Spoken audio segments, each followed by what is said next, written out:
Muy bien, queridos hermanos y queridas hermanas, estamos a punto de comenzar nuestro tercer vídeo acerca del tema razón y fe.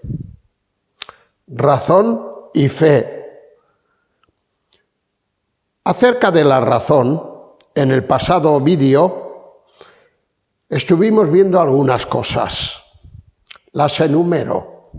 En primer lugar, vimos que la razón ha quedado afectada y distorsionada por el pecado. En segundo lugar, vimos que por la razón no se puede llegar hasta Dios ni comprender todas sus cosas. Y en tercer y último lugar, vimos que como consecuencia de ello, es decir, del pecado, la razón muchas veces se opone a Dios. Sí, así de claro.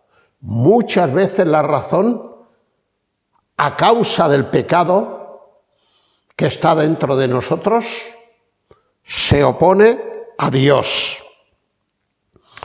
Ahora, en cuarto lugar, en el día de hoy vamos a ver que la razón no puede llenar, es decir, no puede ocupar o satisfacer aquello que es pertenencia única de Dios. Aquello que es pertenencia de Dios, la razón no la puede llenar, no la puede ocupar ni satisfacer. Vamos a ver algunos ejemplos. Alguien ha dicho que el alma es un vaso que solo se llena con la eternidad. ¿Qué razón llevaba esta persona? El alma es un vaso como este, pero que solo se llena con la eternidad. El recordado teólogo catalán también, José Grau, un teólogo muy importante, al que personalmente tuve el honor de conocer, a él y a su esposa María. Recuerdo que vivían en la calle Murcia de Barcelona y yo iba a comprar muchas veces libros porque él tenía una librería allí. Creo que era de ediciones evangélicas europeas o algo así. Pues él, que era un teólogo que daba conferencias y que escribía muchos artículos, en una ocasión, con aquella socarronería que le caracterizaba, escribió un artículo en una de las revistas que todavía conservo y que decía lo siguiente: el alma en el armario, no armario, sino almario. Y luego añadía, y la fe en un apartamento. Hablo ya de hace muchos años. Hablo ya de hace 40 años o más atrás, donde se estaban poniendo de moda los apartamentos del fin de semana, donde los creyentes de las iglesias muchas veces hacían maletas y se iban al apartamento. Y acerca de la fe, y acerca del alma, y acerca de la iglesia, esto quedaba guardado en un armario para cuando volvieran del fin de semana. Y él, de una manera un poco irónica y denunciando esta práctica, escribía: el alma en el armario. Y por otro lado, la fe práctica, la fe salvífica, en lugar de estar donde tendría que estar el fin de semana, está en un apartamento. Bien, en el Salmo 42, salmo que al parecer escribió un levita, por algunos detalles que encontramos en el Salmo, leemos. El título reza así: mi alma tiene sed de Dios. Y comienza el Salmo. Como el ciervo brama por las corrientes de las aguas, así clama por ti, oh Dios. El alma mía. Y luego añade, mi alma tiene sed de Dios, del Dios vivo. ¿Cuándo vendré y me presentaré delante de Dios? Fueron mis lágrimas mi pan de día y de noche, mientras me dicen todos los días, ¿dónde está tu Dios? ¿Dónde está tu Dios? Me acuerdo de estas cosas y derramo mi alma dentro de mí, de cómo yo fui con la multitud y los conduje hasta la casa de Dios, entre voces de alegría y de alabanza del pueblo en fiesta. Él hace aquí referencia a otros salmos, donde era la costumbre del pueblo acudir a las fiestas del pueblo. Dice, acudían entre voces de alegría y de alabanza del pueblo de Dios. Y luego añade, ¿por qué te abates, oh alma mía, y te turbas dentro de mí? Espera en Dios, porque aún he de alabarle, salvación mía y Dios mío. Y concluye esta primera parte, Dios mío, mi alma está batida en mí, me acordaré por tanto de ti desde la tierra del Jordán y de los hermonitas, desde el monte de Mizar.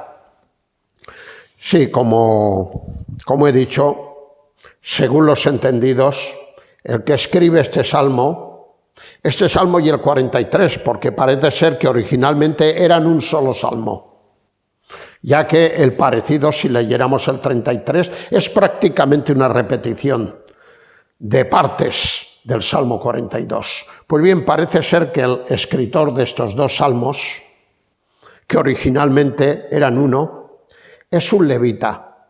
Era alguien que a la fuerza había sido arrancado y se le había llevado lejos, a las faldas del río Hermón, del Líbano. Y él allí llora, y él allí se lamenta y dice, ¿cómo me acuerdo cuando yo conducía a la multitud? Cuando yo abría las puertas del templo y guardaba y en fin, y apagaba las luces y todo este trabajo que era el cometido de los levitas, ¿cómo me acuerdo? Y al acordarme ahora, estaba de alguna manera, estaba totalmente alejado, pues se pone a llorar y recurre a su alma. Luego en el 43:5, como he dicho antes, concluye el Salmo de la misma manera que abunda en el 42. ¿Por qué te abates, oh alma mía, y por qué te turbas dentro de mí? Espera en Dios, porque aún he de alabarle, salvación mía y Dios mío. Bien, el alma es un vaso que solo se llena con la eternidad. El alma nos pide y nos requiere tales cosas que solamente la podremos complacer y llenar del todo cuando estemos en la misma eternidad, en la presencia de Dios. Agustín de Hipona, conocido en el mundo religioso como San Agustín, 14 o 15 siglos atrás, él escribe, el hombre fue creado para ti, se lo dice a Dios, y no hallará descanso hasta que lo encuentre en ti. Ya puede el hombre dar vueltas, ya puede dar tumbos, ya puede probar una cosa y otra cosa y la siguiente y la que vendrá después. El hombre ha sido creado por ti, le dice a Dios, y solo va a encontrar descanso hasta que lo encuentre en ti. De alguna manera él aquí está reflejando su propia historia. porque según su madre Mónica, era un hijo perdido, era un hijo antes de su conversión a Dios, era un hijo que le había hecho derramar muchas lágrimas a Mónica. Y un día su confesor, pues 15 siglos atrás, le dijo: no te preocupes, Mónica, no te preocupes. Un hijo de tantas lágrimas es imposible que se pierda. Y acertó de lleno, porque años después, leyendo la carta a los romanos, cayó de bruces y le pidió al Señor perdón por sus pecados y por su vida licenciosa. Y aquel que era un pervertido y un mujeriego llegó a ser uno de los hombres más santos de la época, el cual escribió: el hombre fue creado para ti y no hallará descanso hasta que lo encuentre en ti. Jeremías, este está en la Biblia, el profeta Jeremías no nos dirá algo parecido, aunque con otras palabras. Él, en el capítulo 2 y versículo 13 de su profecía, dirá: dos males ha hecho mi pueblo. Dios está hablando a través de Jeremías. Primer mal: me dejaron a mí, fuente de agua viva. Segundo mal: y cavaron para sí cisternas rotas que no retienen el agua. Lo primero que hicieron fue dejarme a mí.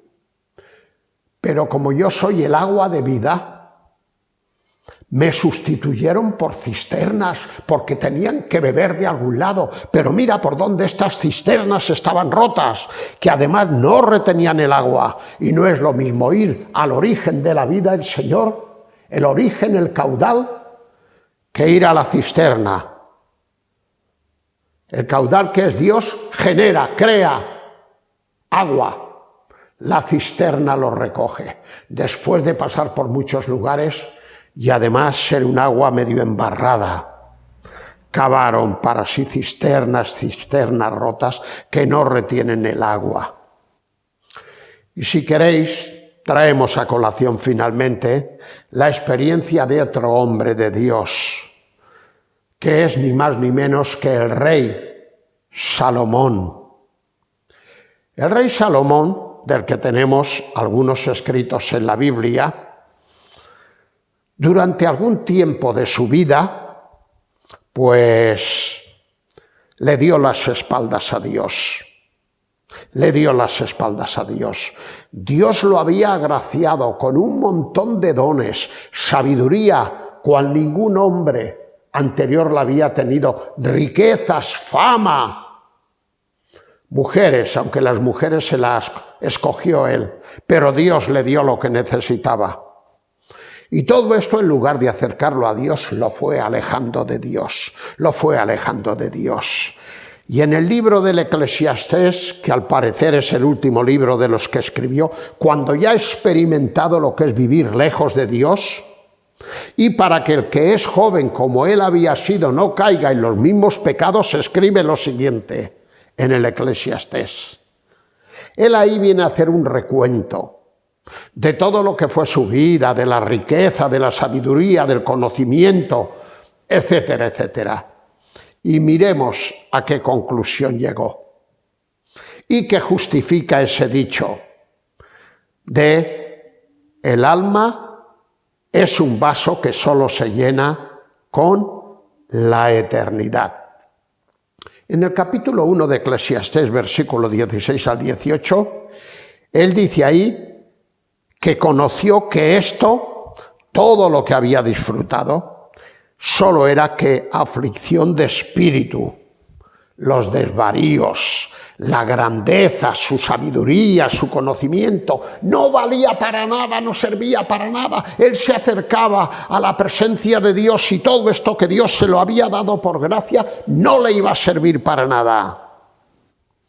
En el capítulo 2, versículo 9 al 11 dice que todo esto era vanidad, que todo esto era aflicción de espíritu y además sin provecho. ¿Pero de qué le iba a servir todo esto? Para nada, absolutamente para nada. Todo lo que somos o poseemos, cuando marchamos a la presencia de Dios, no sirve absolutamente para nada. Mira por dónde. Hoy estoy grabando este vídeo en jueves, que es, 9, 16, 23, 27. A estas horas, en Esplugas de Llobregat, se estará dando sepultura a un querido hermano mío, que ayer a la tarde me desplacé para hablar con la viuda y con la familia y con las hijas. ¡Qué maravilla de creyente! ¡Qué maravilla de creyente! Ya lo creo que sí. Una maravilla. Con este hombre he estado conviviendo muchos años. Lo conocí hace ya 40 años. Una maravilla de creyente. Pues bien, a los 92 años falleció. Y ayer fui al tanatorio y estuve con su familia. ¡Qué maravilla! El señor Navarro. Pues bien, Salomón se está preparando ya para ir a la presencia del Señor. Como este hermano ya está en la presencia del Señor. Yo ayer se lo recordaba a la viuda y a las hijas y le dije, ¿usted se acuerda de mí? Su marido Agapito Navarro, Punter, dice, claro que me acuerdo de usted, que venía a predicar a nuestra iglesia.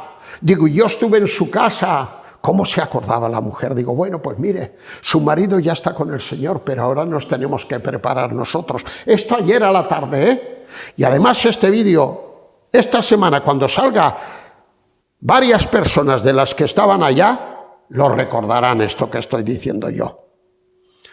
Bien, dice Salomón, volviendo a nuestro tema, todo lo que he vivido era vanidad, aflicción de espíritu y sin provecho. Sin embargo, este hermano, el señor Agapito, a sus 92 años, ha vivido una vida espiritual ejemplar, porque yo hace ya 40 o cerca de 50 años que lo conocí. En la iglesia, en Pasaje Jaume Roig, en el barrio de Las Corts de Barcelona. Seguimos con Salomón. Capítulo 2 y versículo 15.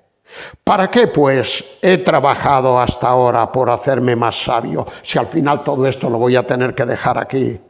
Capítulo 2, versículo 20. Volvió, por tanto, a desesperanzarse mi corazón acerca de todo el trabajo en que me afané y en que había ocupado debajo del sol mi sabiduría. Cuando analicé, cuando miré, cuando le eché una mirada a todas estas cosas, mi corazón se desesperanzó, se vino abajo y dijo, pero bueno, ¿de qué sirve todo esto?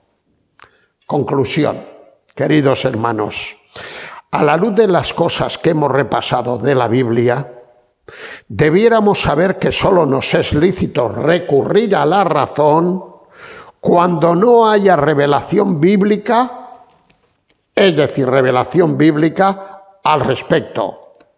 Entonces, nuestra razón siempre ha de estar sujeta a la palabra de Dios. Siempre. No olvidemos esto. A modo de ilustración de esto que estoy diciendo, en la primera carta a los Corintios, capítulo 14 y versículo 32, que es un capítulo que habla del profetizar, es decir, de dar mensajes en aquella época, en aquellos primeros tiempos bíblicos, de dar mensajes a la congregación, mensajes recibidos directamente por Dios, por el Espíritu Santo, que había dado este don a algunos de la Iglesia. Como todavía no estaban las Escrituras, entre tanto que las Escrituras no estuvieran en manos de los creyentes, Dios se servía de edificar a la Iglesia a través de los hermanos profetas. ¿Qué ocurría? Pues que en la iglesia había alguien que estaba profetizando, pero otro hermano que estaba callado le venía el deseo de suplantar al primer hermano y ponerse a predicar el mensaje de Dios. Y claro, aquello no era conforme a la voluntad de Dios. Y el apóstol San Pablo tiene que poner las cosas en orden. Y en este capítulo 14 y versículo 32 de la primera carta a los Corintios, él declara lo siguiente: y los espíritus de los profetas están sujetos a los profetas. Sí. Iba a decir que es una indirecta, que Pablo les lanza a aquellos hermanos profetas que habían interrumpido a los primeros que profetizaban, pero no es ninguna indirecta. Pablo acostumbraba a hablar claro y les está diciendo tranquilamente, tranquilos, por favor. En todo el capítulo lo dirá.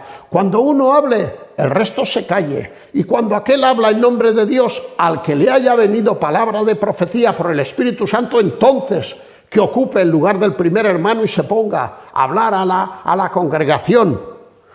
Porque los espíritus han de estar sujetos a los profetas. No puede ser, el Señor no te puede dar un espíritu de profecía que entre en la anarquía. No, y en la indisciplina no. Ha de haber un orden, ha de haber un control. Y si es verdad que viene del Espíritu Santo, tú tendrás la paciencia. Esas ganas que tienes de levantarte y profetizar las vas a frenar un poco y cuando aquel hermano termine, te pones a hablar tú. Partir de la premisa que donde hay revelación divina no hay razón humana. Sí, esta es una premisa muy interesante. Donde está la revelación venida de parte de Dios, la razón humana ha de quedar en un segundo lugar. ¿Cuál era la pauta que seguía el apóstol San Pablo? Bueno, el apóstol San Pablo ya sabéis que ante cualquier tema que discutía siempre acudía a la palabra de Dios escrita, la del Antiguo Testamento. Por ejemplo, en la carta a los Romanos, capítulo 4 y versículo 3, él está hablando de la justificación de Abraham, que no fue por las obras, que fue por la fe. Y él recurre y dice, ¿porque qué dice la Escritura? Y tal la Escritura. Y tal Génesis, y veréis que allí dice, creyó pues Abraham a Dios, y su fe le fue contada, le fue abonada en su cuenta, por justicia. Génesis capítulo 15. De no ser esto así, queridos hermanos, entonces nos sobraría la palabra escrita, ya que nuestra razón sería suficiente. Nuestra razón la tenemos bien, no está enferma, no tenemos Alzheimer, por lo tanto, adelante con la razón. No necesitamos palabra, ni necesitamos espíritu, ni necesitamos nada. Conclusión final. El creyente posee una razón dada por Dios mismo, aunque, como ya hemos visto ahora, está afectada por el pecado. Pero esta, la razón, ha de someterse a la palabra de Dios, que es la única cosa que posee la verdad absoluta y no nos confunde ni nos engaña. La razón nos puede confundir, nos puede engañar, nos puede hacer pensar en cosas que no vienen de Dios. Sin embargo, la palabra escrita, no. Bien, ya vamos terminando. ¿Cuál ha sido la aspiración del tema? La aspiración del tema ha sido que las Sagradas Escrituras debieran controlar, debieran encauzar nuestra razón. Sí, la razón viene de parte de Dios. Y si la usamos correctamente, es maravillosa. Pero no olvidemos, queridos todos, que las Sagradas Escrituras, que no es que vengan de Dios, es la misma palabra de Dios escrita. Las Sagradas Escrituras debieran de controlar y encauzar nuestra razón de una manera parecida. Lo escribirá el apóstol San Pablo cuando escribe a los Romanos capítulo 12 y versículo 2. Él allí le dice a los romanos, transformaos por medio de la renovación de vuestro entendimiento. Es decir, por medio de la razón hay que transformarse. Hay que transformarse. Bien, pues, ya hemos terminado este tercer vídeo. De alguna manera hemos acabado con este vídeo de decir cosas acerca de la razón. Y ahora en el vídeo que viene, que será el cuarto, comenzaremos el tema de la fe. Será un tema monográfico acerca de la fe. Y adelantado esto, como siempre, vamos a terminar en oración al Señor.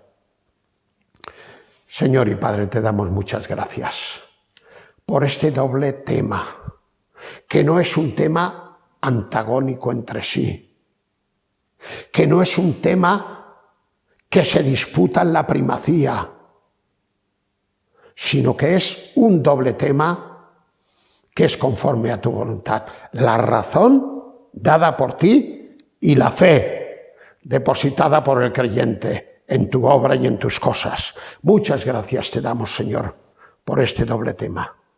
Y ahora queremos pedirte que tú nos prepares para el próximo día que comenzaremos el tema de la fe. Aprovecho ahora también para pedirte por el sepelio de mi gran hermano en la fe, Agapito Navarro Punter, que en estos momentos está siendo enterrado en el cementerio de Esplugas de Llobregat. Bendice a la viuda, bendice a las hijas, bendice a los creyentes, y que el ejemplo de lo que ha sido su vida cale hondo en sus corazones.